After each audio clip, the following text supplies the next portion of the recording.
우리 지역의 시사 이슈를 쉽게 풀어 이야기하는 시간 시사토크, 아나운서 김문정입니다. 해마다 연말이 되면 아직은 살만한 세상이구나, 이렇게 느끼게 하는 훈훈한 기부 소식들이 들려옵니다.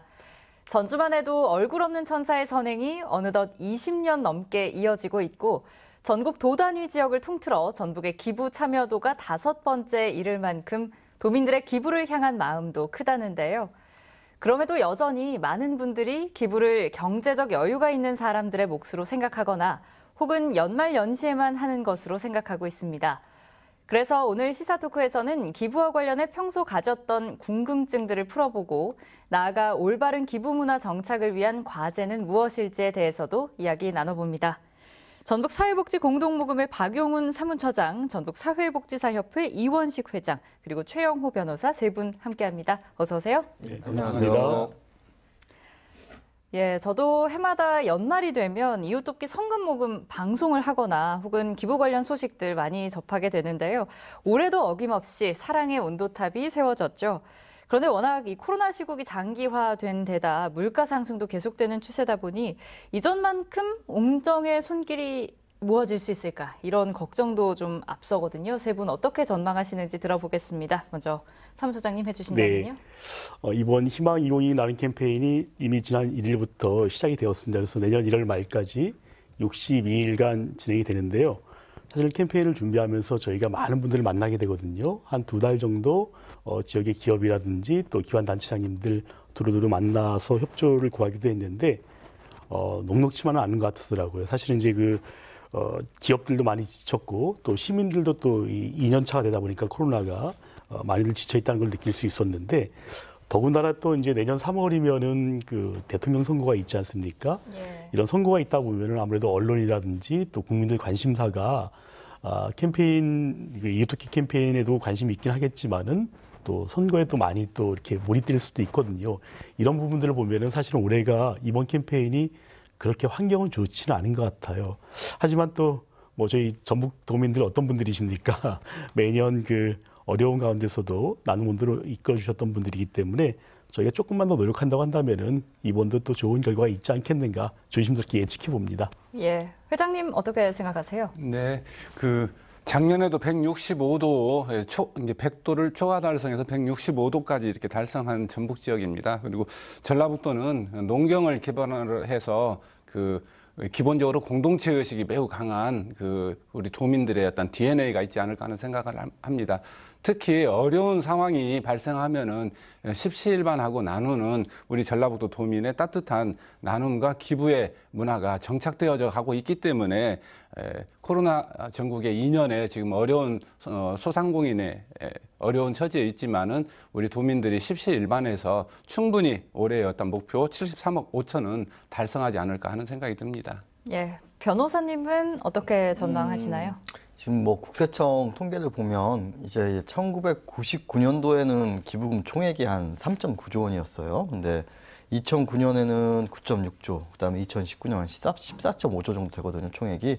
그다음에 개인 대 법인 비율은 한 65대 35 정도 되고. 사실은 뭐 부침은 있었겠지만 꾸준히 상승해 왔고, 특히 이제 가장 걱정했던 건 작년이었던 것 같아요. 예. 작년 아직 국세청 통계는 안 나왔는데 이제 사랑의 온도탑 이런 것을 봤을 때도 크게 동요하지 않고 이제 경제적인 어려움이 있겠지만 남을 위한 마음이라는 건 사실은 그런 어려움을 좀 뛰어넘는 것 같아요. 그래서 올해도 크게 그러한 기조가 좀 유지되지 않을까 생각이 듭니다. 예, 세 분 모두 걱정은 조금 있으나 조심스레 긍정적인 전망 밝혀주셨는데요. 사실 그렇습니다. 코로나로 인한 충격이 더욱 커서 우려를 했는데 말씀하셨던 것처럼 놀라운 사실이 작년에 사랑의 온도탑에 표시된 나눔 온도가 역대 가장 높은 온도 달성했다고 하더라고요. 어떤 마음들이 모여서 이뤄낸 성과라고 생각하시는지요? 네, 저희도 깜짝 놀랐습니다. 지난해 저희가 이제 올해로 24번째 캠페인을 맞이하게 되는데 지난해 같은 경우에는 저희 164도 온도가 올라왔거든요. 그러니까 전국에서도 가장 높은 온도 달성이었는데, 아무래도 지난해 같은 경우에는 코로나 첫 해다 보니까 도민들께서 좀 극복해보자, 함께 극복해보자, 네. 이런 마음들이 조금 더 강했던 것 같아요. 실례로 저희 지역에서 마스크를 제작한 업체였는데 무려 한 업체에서 한 8억 7천만 원 정도의 마스크를 기부해주기도 했었고요. 네. 이런 것들을 보면서 도민들이 그 어려울 때에 함께 하자는 마음들이 더 크게 빛을 발했던 것 같지 않나 생각됩니다. 예, 어떠세요? 뭐 코로나 우리가 극복하기 위해서 사회적 거리 두기도 하고 또 백신도 이렇게 접종을 2차까지 하고 추가 백신도 하고 있는 상황입니다. 사실은 나눔은 그 우리 도민 모두를 위한 사회적 백신이지 않을까 하는 생각을 합니다. 어려울수록 특히 작년에 우리가 164도를 달성할 정도였다 하면은 올해도 그 소액 기부, 고액 기부, 또 지속적이고 단발적이고 이런 어떤 것들을 떠나서 모든 기부는 아름답다라고 하는 전라북도 도민의 정서가 녹아져 있기 때문에 특히 사회복지 공동모금의 어떤 활동이 도민들의 충분히 신뢰와 사랑을 받고 있기 때문에 이번 모금에도 충분한 도민들의 참여가 있을 것이고 특히 소액 다수의 우리 도민들의 참여가 있을 거라고 생각을 합니다. 예, 변호사님 생각도 조금 들어보겠습니다. 우선 좀 드는 생각은 사실은 이제 금액은 크게 계속 나왔는데 예. 근데 이제 기부 참여율, 사회조사에 따른 기부 참여율을 보면 2003년도에 64%였는데 이제 2019년 같은 경우에 46%로 떨어졌거든요. 예, 근데 네. 이제 기부 참여를 안 하는 이유가 무엇이냐 물어보면 50% 넘게 경제 사정이 어렵다. 또 두 번째 이유는 한 25% 정도가 기부에 관심이 없어요. 이렇게 대답하고 세 번째 이유는 사실은 이제 이 신뢰가 없다. 단체에 대한 뭐 이렇게 되는데 사실 가장 큰 이유는 경제적 사유예요. 지금 근데 기부 금액은 계속 늘어나지만 기부 참여율이 낮아진다는 얘기는 사실은 기부에서도 양극화가 벌어진다는 얘기거든요. 네. 좀 이런 게 좀 걱정되는 면이 없지 않아 있습니다. 네. 이제는 많이 유명해졌죠. 전주 노송동의 얼굴 없는 천사. 올해도 나타날지 많은 분들이 기대하고 계실 텐데요. 우리에게 잘 알려지지 않은 또 한 명의 이름 없는 천사가 부안에 있습니다. 관련 보도 내용 먼저 보고 이야기 이어가겠습니다. 지난 3일 오전 부안군청 사회복지과에 한 남성이 찾아왔습니다. 자신을 익명의 기부자 김달봉 씨의 대리인이라고 소개한 남성이 내민 건 묵직한 종이 가방 하나. 가방엔 비닐봉지에 꽁꽁 싸맨 현금 1억 2천만 원이 들어 있었습니다. 남성은 올해도 어려운 사람들을 위해 써달라는 말만 전하곤 조용히 떠났습니다. 전혀 다른 말씀은 안 하시고 부안에 있는 이제 어려운 분들 위해서 써주시라고 그렇게 하시고 전달을 하시고 가셨어요. 지난 2016년 현금 5천만 원의 기부로 시작된 김달봉 씨의 선행은 벌써 5년째 꾸준히 이어져 오고 있습니다. 2년 전부턴 지금처럼 해마다 대리인을 통해 1억 2천만 원의 현금을 종이 가방에 담아 전해오고 있습니다. 김달봉 씨 이름으로 모인 기부금만 어느새 6억 9,800만 원. 전북 사회복지 공동모금에는 김달봉 씨를 올해 초 1억 원 이상 고액 기부자 모임인 아너소사이어티에 두 번째 익명 기부자로 등록했습니다. 본인을 밝히지 않으시고 기부를 큰 금액을 해주신다는 것 자체가 더 많이 알려진다라고 하면은 그 잠재적인 기부자분들이나 기부를 하고 싶어 하시는 분들 그리고 도움을 받고 싶어 하시는 분들한테도 많은 도움이 되실 거라고. 코로나19로 어느 때보다 힘든 겨울이기에 남몰래 묵묵히 실천하는 나눔이 더 따뜻한 울림을 주고 있습니다. 네, 영상에서도 잠깐 소개가 됐지만 1억 원 이상 고액 기부자 모임 아너소사이어티 클럽이 있습니다. 구체적인 기준이 무엇이고 또 전국을 비롯한 전북의 현황 어떤지 궁금한데요. 사무처장님 얘기해 주신다면요. 네, 뭐 사랑의 열매가 하고 있는 모금 사업들이 다양한데 그 중에서 이제 그 고액 기부 모금이 이제 아너소사이어티라고 하거든요. 예. 그 지금 한 10년 정도 이제 시작한 지 10년 정도가 지났는데 현재 전북에는 78명의 아너 회원님들이 계시고요. 그 중에서 이제 그 부부 아너가 또 한 8쌍 정도가 계십니다. 그리고 또 이제 가족이 함께 가입하셨던 분들도 계시기도 하시고요. 하지만은 전국적으로 보면 이제 그 아너 회원님들이 한 2,500명 정도가 되세요. 그래서 저희 78명은 좀 작은 수라고 할 수 있겠죠. 지금 17개 시도 중에서 보면은 그 세종과 충북 다음이 이제 저희여서 저희가 15번째거든요. 네. 사실 이제 앞서도 말씀드렸지만 우리 전북이 소액 다수의 모금들은 아주 활성화되어 있는 반면에 기업이라든지 고액모금에 대한 부분들은 조금 더 저희가 좀 힘을 내야 될 곳이 아닌가 생각을 하고 있습니다. 예. 사실 전북이 다른 지역들에 비해서 살림살이가 그렇게 여유 있는 편은 아닙니다. 그럼에도 불구하고 제가 서두에 소개한 것처럼 이 도단위 지역 가운데 5번째로 모금 참여 그리고 기부 참여도가 높은데 이외에도 다른 지역과 비교되는 특징적인 부분들이 있다고 들었습니다. 어떤 것들인가요? 네. 그 사랑의 열매에서는 집중 모금 캠페인 기간, 요 기간 동안에만 모금하는 것이 아니라 1년 365일 모금을 하게 되거든요. 예. 이제 그걸 가지고 이제 그 전체를 비교하게 되는데 지난해 한 해 동안 저희 전북에서 모아졌던 성금들이 247억 정도가 모아졌습니다. 네. 많은 금액들이 모아졌는데 말씀하셨던 것처럼 도 단위를 비교해 보니까 경기와 충남과 경북과 경남 그 다음이 저희가 이제 그 기부 금액이 예. 되는데 사실은 어떻게 보면은 그 지역의 인구수라든지 경제 규모를 놓고 보면은 저희가 뭐 가장 앞선다고도 할 수 있겠죠. 근데 그 전북만이 가지고 있는 그 특징 중에 하나가 저희는 이제 그 개인 기부가 그 한 55%가 되고 법인 기부가 한 45%가 되거든요. 네. 그만큼 이제 개인 기부가 많은데 전국 평균을 비교해 보면은 오히려 법인 기부가 70% 그리고 개인 기부가 30%였어 법인 기부가 많다는 거예요. 그렇다고 하면은 뭐 개인 기부가 많은 저희 전북이 어떻게 보면 그 장점, 기부의 장점이고 어떻게 보면 또 선진국으로 가는 기부 문화라고도 볼 수 있는 것이 뭐 저희 전북의 특징이라고 볼 수 있을 것 같습니다. 예. 사실 기부하면 가장 먼저 떠오르는 건 뭐 유명 연예인이나 이른바 성공했다는 분들 혹은 뭐 기업 차원의 통큰 기부지 않습니까? 왠지 액수도 좀 커야 할 것 같고 뭔가 지속적으로 해야 할 것 같은 부담감도 있거든요, 회장님. 어떻게 보시는지요? 네, 역시 이제 유명 연예인이라든가 스포츠 스타들이 거액을 기부해서 또 매스컴 언론에서 이렇게 보도되어지면은 상당히 부러움도 사죠. 얼마나 소득이 많으면은 그렇게 큰 금액을 기부할까라고 하는 이런 부러움도 있지만은 또 이런 솔선수범해서 이런 어떤 사회적인 그 역할을 해줌으로 인해서 일반 도민이라든가 일반 시민들이 자기 할 수 있는 만큼 소액이라도 이렇게 기부해야겠다라고 하는 이런 기부의 어떤 자극제가 되지 않을까 하는 차원에서 매우 긍정적이고 바람직하지 않은가 하는 생각이 들어집니다. 그래서 우리 사회의 어떤 명망가라든가 고소득자들이 이렇게 사회의 어떤 솔선수범하는 이런 기부의 어떤 선행적인 역할들을 해주시기를 간절히 소망합니다. 네, 오히려 인식 제고에 도움이 네, 된다. 그렇죠. 이런 기부 말씀. 문화 확산에 도움이 됩니다. 예, 알겠습니다.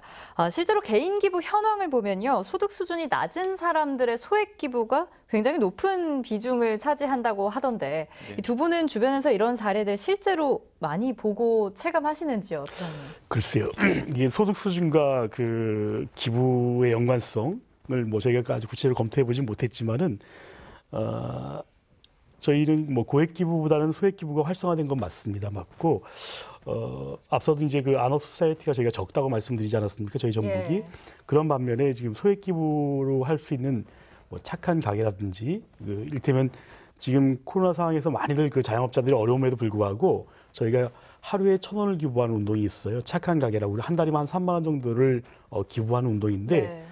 전북이 지금 한 3,400여 개의 자영업자들께서 착한 가게로 참여를 하게 주고 계신데 전국적인 그 비율로 보면은 저희가 한 10% 가까이 그 차지하는 부분들이에요. 그래서 이 착한 가게 운동도 활성화되어 있고 또 직장인들께서도 과거에는 이제 뭐 그 기업에서 그 이윤을 기부하는 거라고 이렇게 많이 생각해 왔다고 한다면은 지금은 구성원들이 이제 그 기부에 동참하고 계시거든요. 그래서 개개인이 좀 그렇습니다. 자발적으로 하는 거군요. 네네. 예. 저희는 이제 그걸 착한 일터라고 얘기를 하고 있는데 네. 매달 급여 때에 뭐 10,000원 미만의 자투리라든지 이런 부분들을 같이 마음을 모아서 기부하는 운동들, 이런 착한 가게, 착한 일터, 이런 소액 기부 운동들이 저희 전북의 장점이라고 할 수 있을 것 같습니다. 예. 회장님은 어떻게 보시는지요? 네, 특히 이제 전북에서 코로나 상황에 특히 소자영업자들이 상당히 폐업하는 업소들도 많고 그럼에도 불구하고 착한 가게가 3,400의 개소가 이렇게 있다라고 하는 부분은 상당히 의미가 있다 생각이 들어집니다.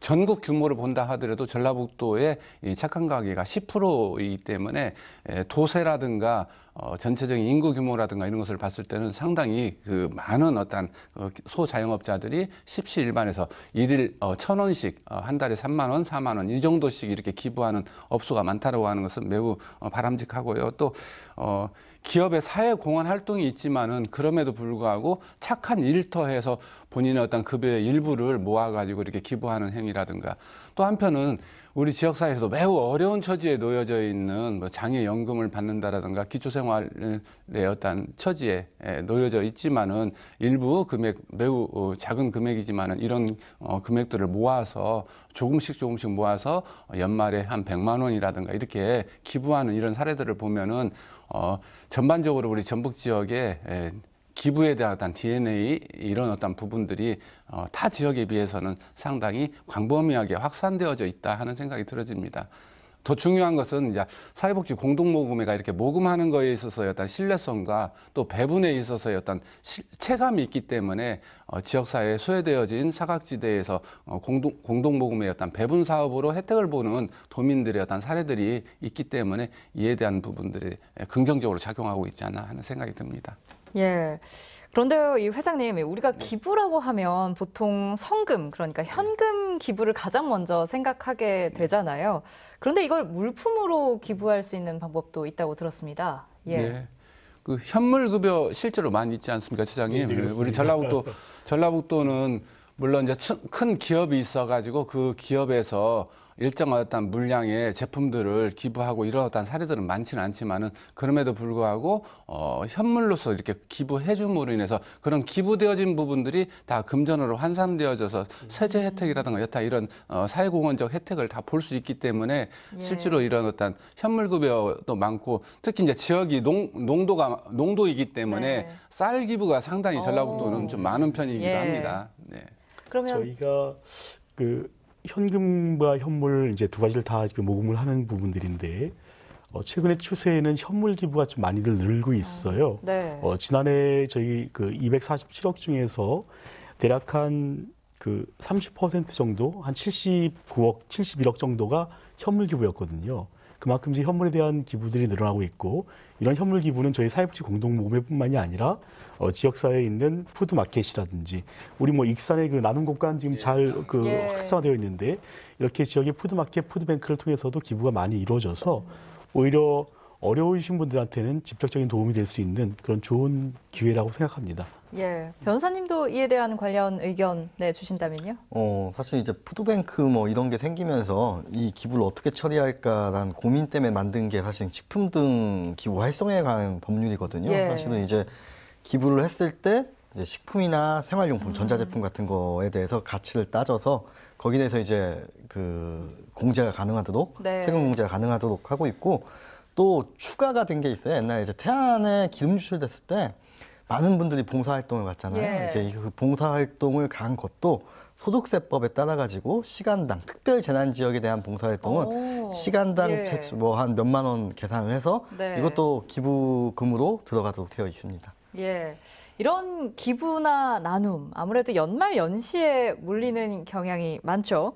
아직은 사실 우리나라의 기부 문화가 자발적이다, 일상적이다 이렇게 보기에는 좀 부족한 부분도 있지 않을까 싶은데 이게 해외 문화와의 비교도 가능할까요? 어떤 점이 좀 장점이고 우리나라만의 혹은 앞으로 노력해야 할 부분들에는 어떤 것들이 있을지 들어보도록 하겠습니다. 예, 먼저 사무처장님 해주시죠. 네, 글쎄요.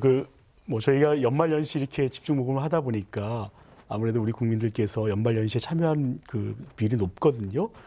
저희 전북 같은 경우에는 1년 중에서 12월과 1월달 2달 동안 모아지는 성금들이 대략 한 42% 정도가 돼요. 그러니까 전체로 보면 아주 꽤 높은 비율이죠. 근데 오히려 이게 전국적인 현상을 보면은 전국적으로는 한 60% 이상이 요 기간대에 모아지거든요.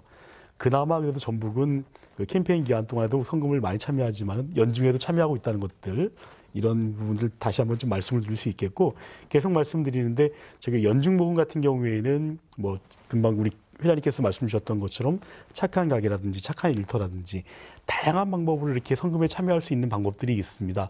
아직까지 그런데 이제 많은 분들이 이제 그 방법에 대한 부분을 잘 몰라서 그러는 예. 부분들인데 그런 그 기부 참여에 대한 부분들은 또 저희가 계속적으로 우리 도민들께 안내를 해야 될 부분들이겠죠. 저희들도 많은 부분들 이제는 이제 조금 과거에는 정말 연말연시만 모여졌다고 한다면은 네. 지금은 조금씩은 변화가 있다는 것들 선진국의 어떤 나눔 문화로 가고 있다는 것들은 뭐 제가 말씀드릴 수 있을 것 같습니다. 예, 그럼 이 자리를 빌려서 좀 구체적으로 아직까지 좀 성금 모금이 어떻게 진행이 되는지 혹은 물품 기부를 어디에 어떻게 하면 좋을지 모르시는 분들을 위해서 잠깐 소개해 주신다면요. 네네.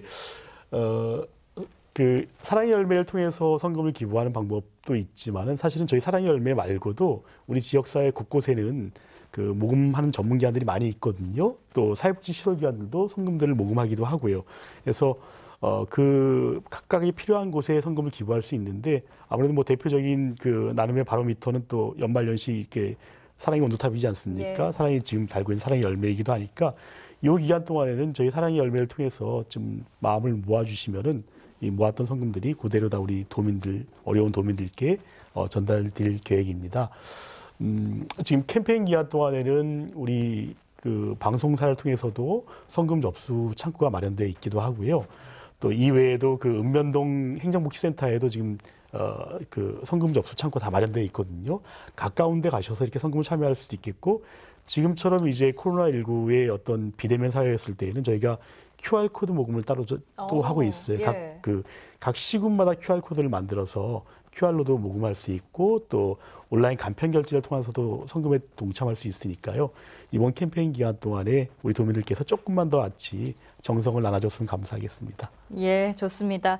다시 원 질문으로 돌아가서요. 이 해외 문화와의 비교를 통해서 우리나라 기부 문화 지금 어떤 상황인지 좀 더 말씀해 주신다면요, 회장님?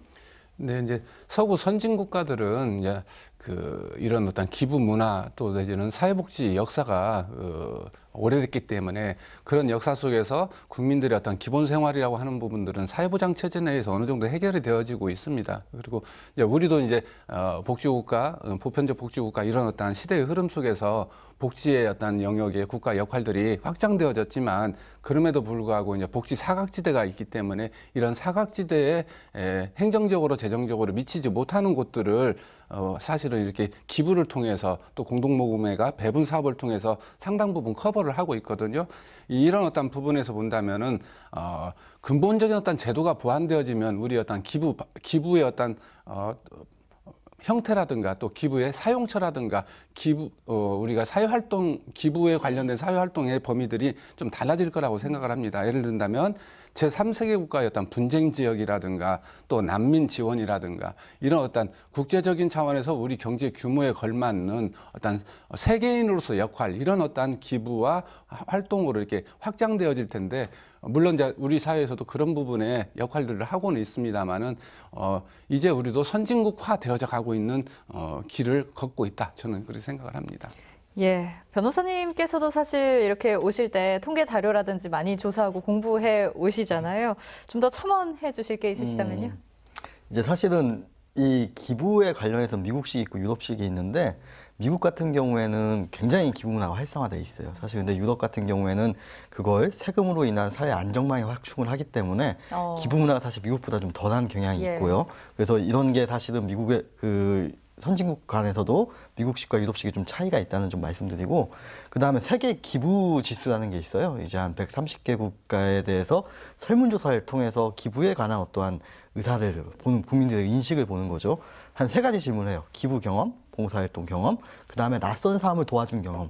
예, 이걸 통해서 이 응답률이 많이 높게 나온다면 기부 지수가 높다, 낮다를 판단을 하는데 우리나라 한 130국가 중에서 59위. 사실은 높은 편은 아니에요. 사실 우리의 국가 국력과 국가 수준을 봤을 때는 낯선 사람을 도와준다는 거에 대해서 사실은 좀 인식이 좀 낮은 편에 속하고 그다음에 공익활동 평가 지수가 있어요. 이 부분은 뭐냐면은 이제 정부 규제, 그다음에 세금 및 재정 정책, 정부 조달, 그다음에 공익 생태계를 측정을 하는 거예요. 근데 우리나라 같은 경우는 지금 사실 90년도 초반부터 이 기부라는 말이 나오고 이 사랑의 빵 나눔이라는 어떤 저금통을 통해서 하는 이게 사실은 시작이었어요. 그러면서 사실 우리나라의 어떠한 기부 문화의 특징은 이런 일종의 그 공익 법인에 대해서 정기 기부가 좀 활성화돼 있어요. 하시는 분들이 상당히 많아요.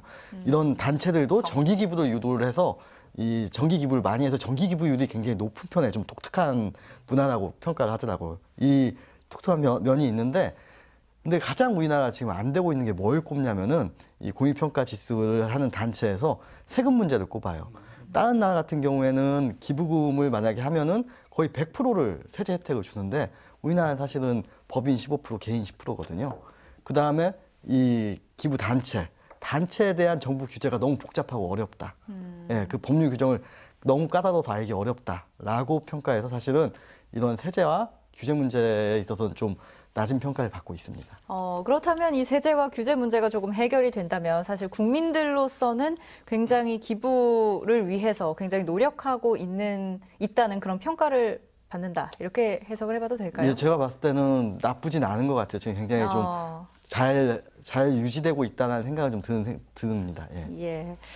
올해 그럼 전북 사회복지 공동모금회에서는 어느 정도의 목표액을 세우셨는지, 또 이렇게 모아진 금액이 어떻게 배분되고 어느 곳에 사용되는지 이런 부분에 대한 설명도 부탁드립니다. 네, 이번 희망 2022 나눔 캠페인 동안 저희는 73억 5천만 원을 지금 목표로 하고 있거든요.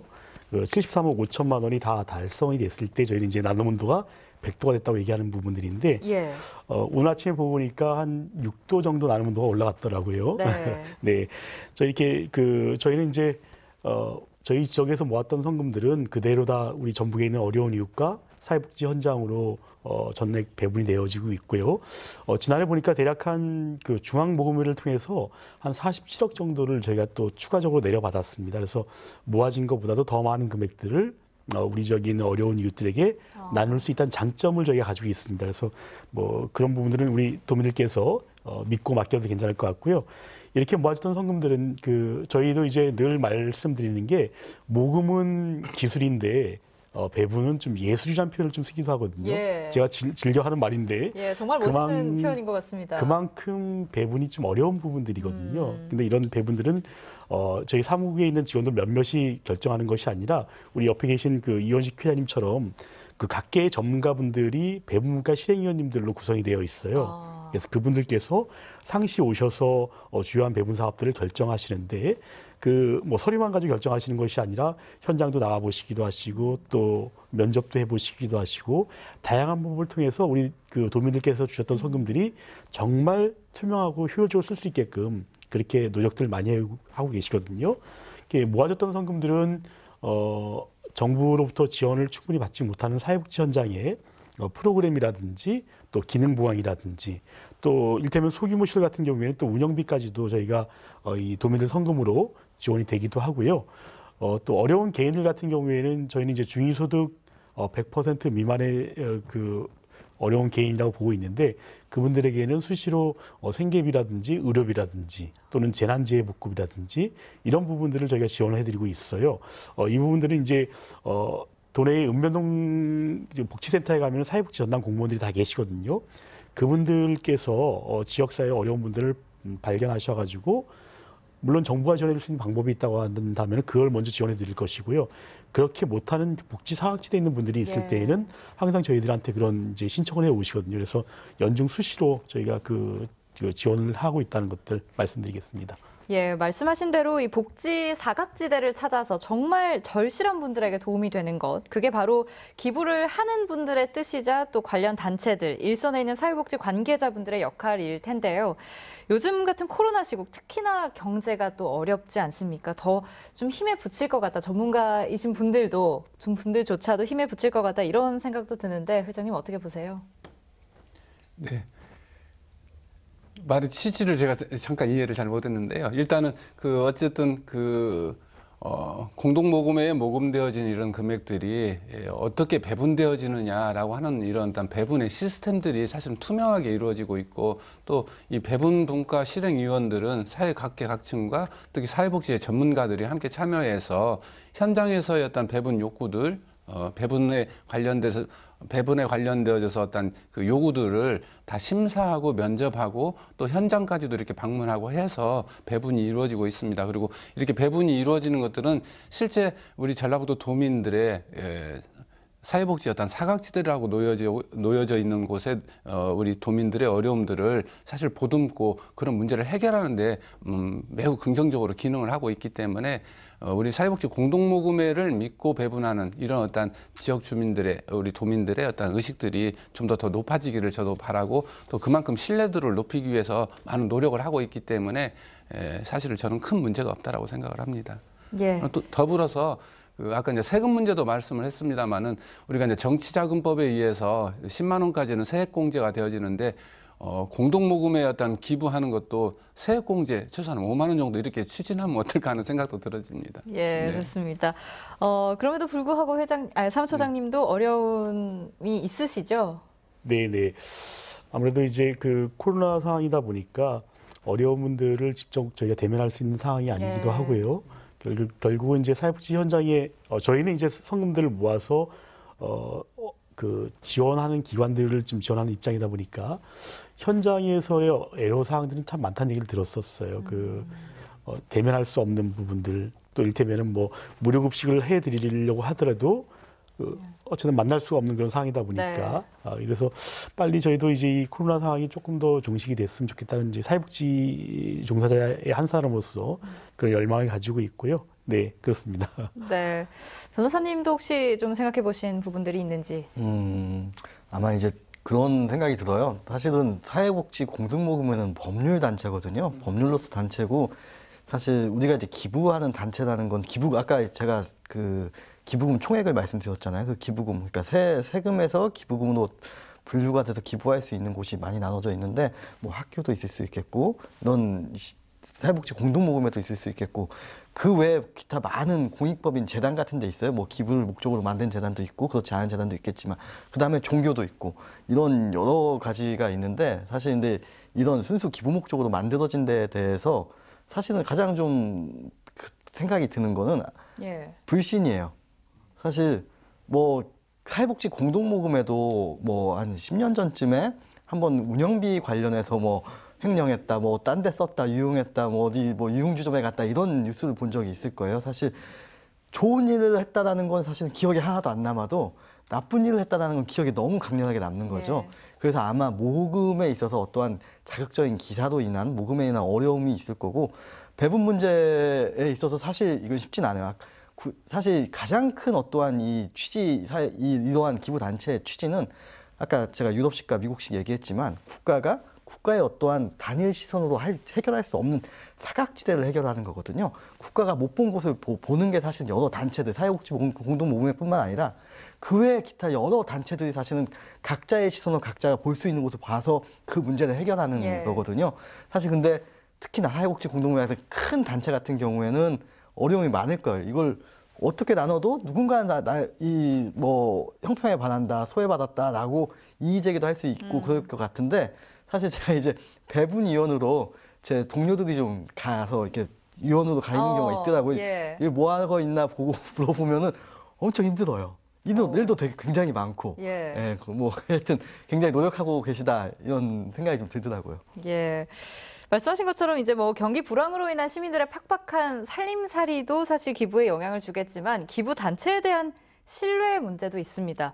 내가 기부한 성금이나 물품이 제대로 잘 쓰여지길 바라는 마음에서일 텐데 실제로 종종 불투명한 관리로 비리단체다 이런 오명이 씌워지는 곳들도 있잖아요. 세 분 생각 어떠신지 좀 들어보겠습니다. 먼저 사무처장님 해주신다면요. 저희가 그 지난해 한번 조사를 한번 해봤습니다. 그 기부자들을 대상으로 조사를 했던 것 중에서 신뢰도에 대한 부분들을 어떻게 생각하냐 했을 때 그 모금단체는 한 75% 정도가 이 신뢰도가 가장 중요하다고 이렇게들 답변을 해줬던 기억이 나거든요. 그런가 하면은 뭐 실례로 이제 그 최근에 좀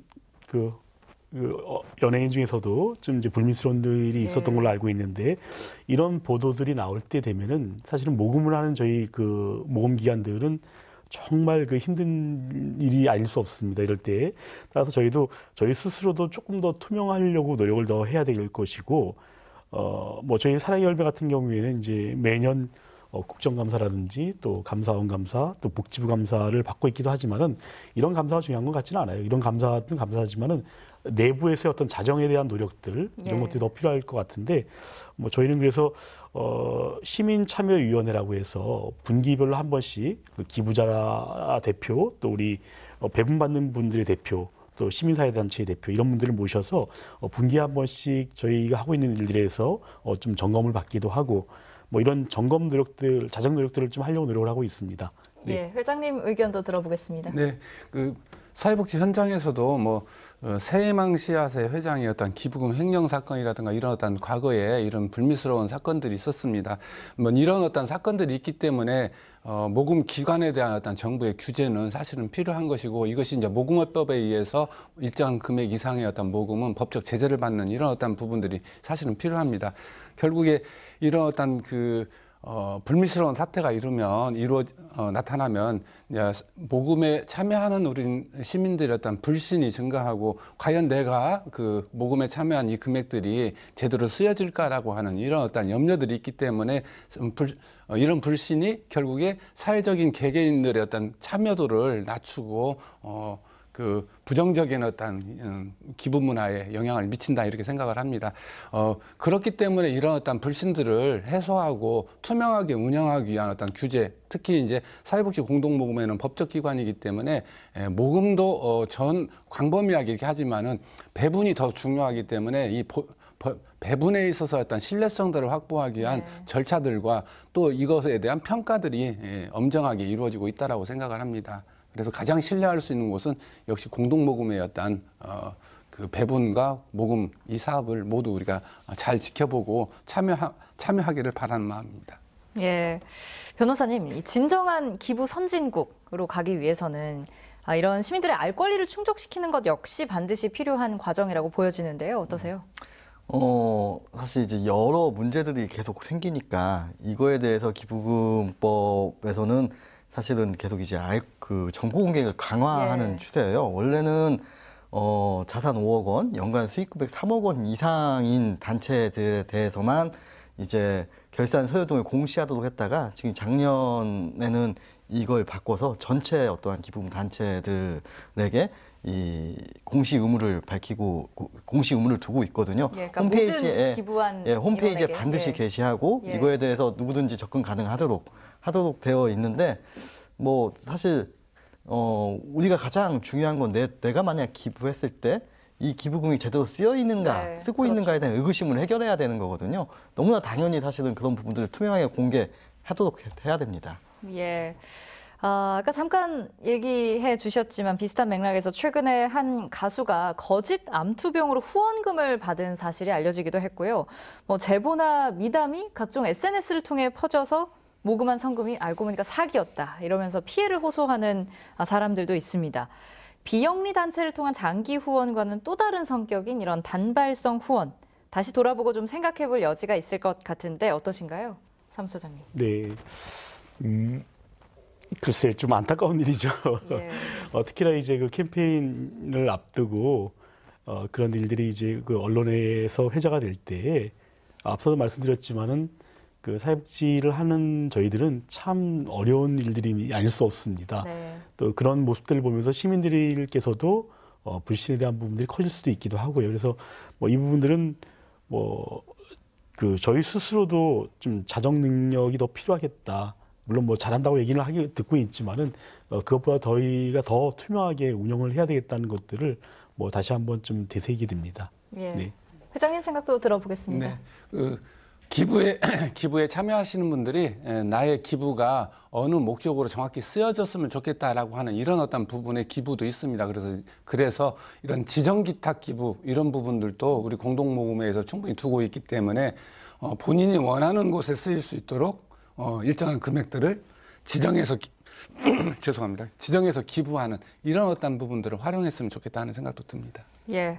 변호사님 의견도 들어보겠습니다. 이제 사건 사고는 두 가지예요. 하나는 이제 등록 단체에서 난 사고가 있고 등록되지 않은 건 사실은 이거는 길거리 구걸이거든요. 근데 길거리 구걸인데 SNS나 이런 게 너무 발달돼 있다 보니까 굉장히 마치 영향력도 크고 등록단 단체 같이 생각을 해서 거기에 돈을 주시는 예, 경우인 그렇죠. 거죠. 사실 크게 사고가 났던 거는 예전에 이영학 어금니 아빠 사건이라고 해가지고 아, 딸의 그렇습니다. 수술비라고 예. 걷어서 네. 본인 뭐 차 사고 본인 뭐 이렇게 그랬죠. 본인이 근데 그건 등록 단체도 아니어서 개인이었어요. 네. 최근에 어떠한 가수도 그냥 뭐 자기 수술비 좀 걷어주세요 하고 했는데 사실 불특정 다수한테 돈을 달라고 한 거거든요. 근데 이건 등록 단체도 아니었고 그렇지도 않았어요. 사실 여기에다 돈을 주시는 분들이 만약에 계신다고 한다면 등록 단체가 아니기 때문에 이건 정말 개인의 선택의 문제였던 거예요. 사실은 네. 이거는 기존에 우리의 기부금 단체가 잘 되고 있냐 안 되고 있냐와는 별개의 문제인 거죠. 네. 근데 이제 등록 단체에서도 큰 사고가 한번 났었죠.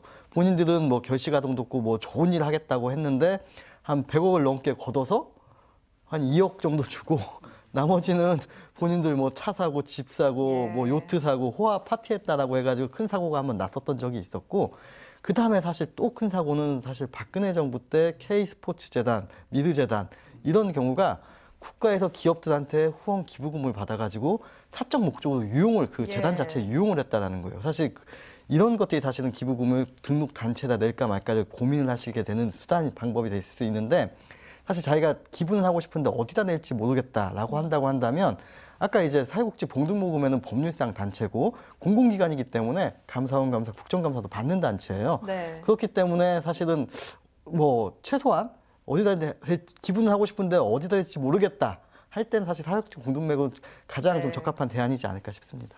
예. 그럼 갑자기 하나 궁금해지는 게요. 그렇게 돼서 피해를 당했을 때, 피해를 입었을 때 어떤 개인으로선 구제될 방법이 있을까요? 뭐 당연히 뭐 소송을 통해서 가능하겠죠. 민사소송, 이게 왜 형사소송. 가능하냐면은 이제 내가 기부금을 받아서 뭐 좋은 곳에 쓸게요 했는데 하나도 안 썼어요. 그럼 이건 사기거든요. 예. 예, 그 돈을 잘못 쓴 횡령과 사기 범죄가 되기 때문에 내가 10만 원을 줬는데 나는 좋은 일에 쓸 줄 알았더니 네가 그렇게 횡령하다고 쓰는 금액이 아니야. 라고 해서 민사소송을 걸 수 있겠지만 대부분 이런 기부의 특징은 소액 기부를 걷어서 하는 거거든요. 예. 그렇기 때문에 뭐 그런 돈으로 소송하시는 분은 적겠죠. 예. 예, 알겠습니다. 비영리 단체 운영비에 대한 관점도 달리할 시점이다. 이런 의견도 나오는데요. 이에 대해서도 좀 들어보겠습니다. 사무처장님 네, 어떻게 네. 보시나요? 이 관리 운영비에 대한 얘기가 나오면은 좀 걱정되기도 합니다. 사실은요. 저희도 아까 그 변호사님 말씀하셨던 것처럼 사회복지 공동모금회 법에 의해서 만들어진 단체거든요. 법정 단체라고 하는데 예. 저희가 이제 이런 모금 나눔 행위에 대한 부분들을 누군가 해야 되는데 정부가 대표할 수 있는 곳으로 저희 사회복지 공동모금회를 법으로 만들어진 단체거든요. 그래서 저희 같은 경우에는 정부 지원을 받지는 않고 행정의 비용들을 모아진 성금들을 가지고 이렇게 쓸 수 있게끔 법에 명시가 되어 있어요. 저희가 법에 보면은 이제 전년도 모금 총액의 10% 범위 내에서 이사회에 결정을 해서 쓸 수 있게끔은 되어 있는데 뭐 10%를 다 쓰라는 얘기는 아닌 거고요. 그래서 저희가 지난해 보니까 저희 전북 같은 경우에는 도민들 주셨던 성금 중에서 한 6% 정도는 저희가 관리 운영비, 사업비로 집행을 했더라고요. 이를테면 뭐 모금을 한다든지 홍보를 한다든지 이런 데에 들어가는 비용들이 틀림없이 들기 때문에 최소한 비용들은 저희가 썼다는 것들을 말씀드릴 수 있고 뭐 저희 공동모금회 아닌 다른 이제 유사의 많은 모금 기관이라든지 사회복지 기관들은 사회복지 기부품 모집 및 사용에 관한 법률에 저촉을 받고 있어요.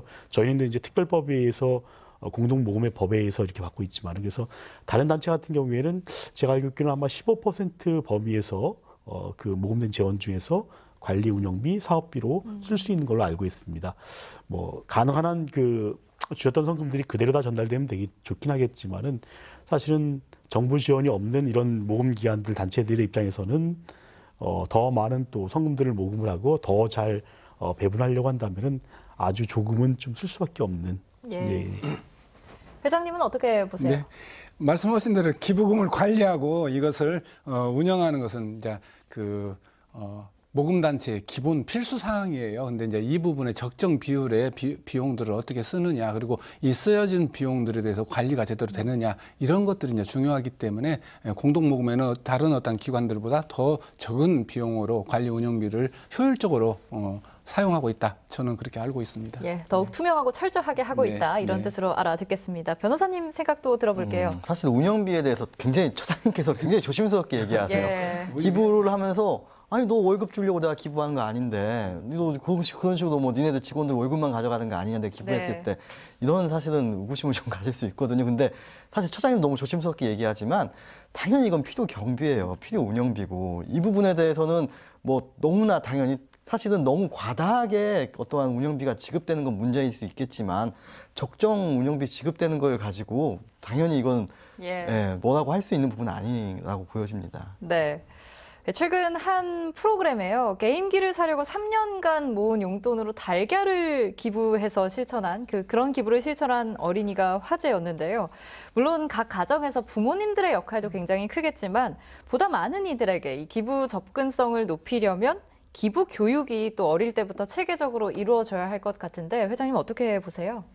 네, 역시 이제 나눔이라고 하는 부분들은 가정에서 그리고 학교에서부터 이렇게 자연스럽게 행해지고 이런 모습들 속에서 몸에 체화되어져야 한다고 생각합니다. 그렇기 때문에 네. 아이들이 이게 나눔에 참여할 수 있는 이런 교육 공간 그리고 또 가정 내에서의 솔선수범하는 어떤 부모들의 역할 이것들이 중요하고 이렇게 어린 나이에 배우면은 그런 나눔의 DNA가 몸에 체화되어져서 성인이 되더라도 더 적극적인 어떤 나눔 활동으로 사회 활동을 하지 않을까 하는 생각이 들어집니다. 예, 사무처장님께서도 네. 어떤 구체적인 방안들이 있으시다면 말씀해 주신다면요. 네, 사실은 성인이 돼서 기부하시는 분들은 보면은요 어릴 때부터 기부에 참여했던 분들이 또 계속 참여하는 이율들이 높은 것 같아요. 그래서 저도 똑같은 생각인데 가능하다고 한다면은 뭐 초중고등학교 때부터 이를테면 학교 커리큘럼 가운데에 나눔이라든지 봉사라든지 뭐 기부라든지 이런 것들이 일정 부분들을 좀 이제 포함시켜 놔서 그때부터 생활 속에서 이렇게 좀 배우고 체험할 수 있는 일들이 있다고 한다면 그 아이들이 결국은 잠재적으로 저희 기부자가 될 수 있다 생각을 하고 있습니다.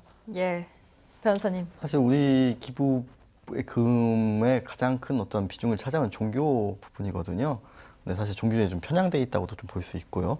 그러니까 많은 경우에 그냥 내가 종교에 기부하지 않고 다른 데 기부하는 거에 되게 좀 낯설어하는 경향이 있을 수 있어요.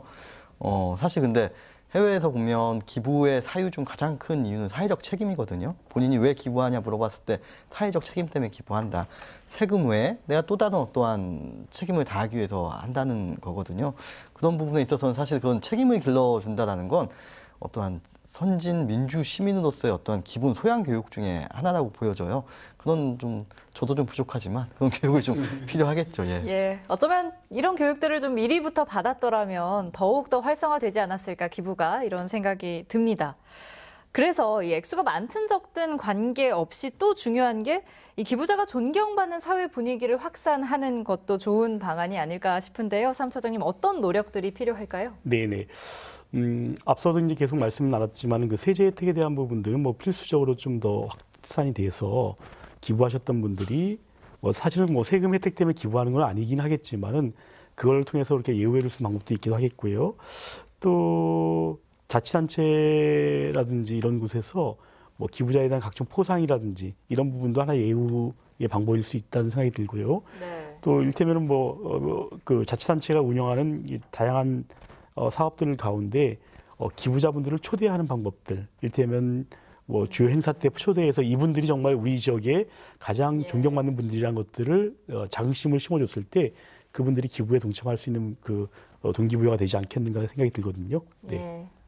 회장님 어떠세요? 네, 사회복지기관에서도 분기에 이렇게 발행하는 소식지에 사실은 자원봉사자, 기부자 해서 이렇게 이름들을 다 표기를 합니다. 그리고 또 연말 되어지면은 자원봉사자 대상이라든가 또 고액 기부자라든가 기부에 장기간에 참여해 주신 분들에 대해서 이렇게 포상도 하고 또 그분들에 대해서 상당히 감사함을 표하는 이런 것들을 합니다. 마찬가지로 우리 사회복지 공동모금에서 이렇게 바라는 것들은 우리 일반 시민들이 기부하는 거에 대해서 문화가 확산되어지고 또 많은 이렇게 도민들의 참여가 있어지는 이런 거에 대해서 감사하지만은 실제로 이분들이 혜택을 받을 수 있는 부분들에 대해서도 이제 고민을 해주시는 것 같아요. 그래서 물론 이제 세법 개정안에서 우리가 기부한 거에 대한 어떤 세액공제가 아니라 무슨 세액공제 이런 부분에 대한 고려들을 적극적으로 정부에서도 해나가는 것 같아서 앞으로 바람직하지 않을까 하는 생각이 듭니다. 예.